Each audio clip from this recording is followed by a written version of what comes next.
And we're back to learning Gimp in a year, day 20. And let me show you the FX option here for the layers. I import an image. Let me call that original.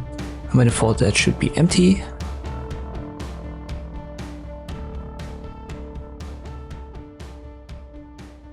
But if I, for example, adjust this image using colors and then brightness and contrast, so a very simple adjustment here, I don't have to do much as the original was already balanced out quite well.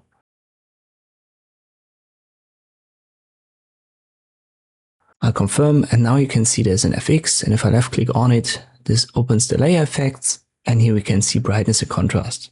So that's something that was introduced in the newest, bigger version of Gimp. It's non-destructive editing.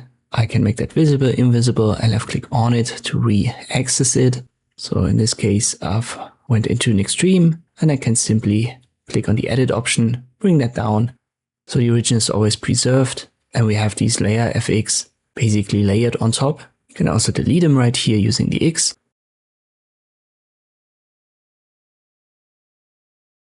But be aware that not everything works like this. For now, let me add another brightness and contrast. We can see the FX. Let me also add maybe a levels adjustment.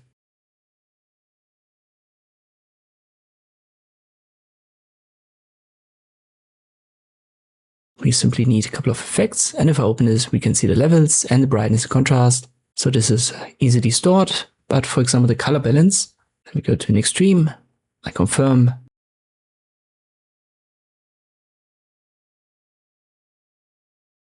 I open the FX and the color balance is missing. So not everything has been ported yet to this FX option. Therefore, you should be careful.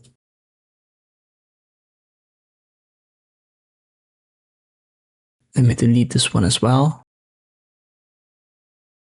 Same goes for filters. Let me add a blur filter, Gaussian. I simply confirm. So the image is blurry and we don't have an FX to unblur the image. Let me delete the entire tab and I bring the original back. And what I like to do is to simply duplicate the original and then I work on the copy.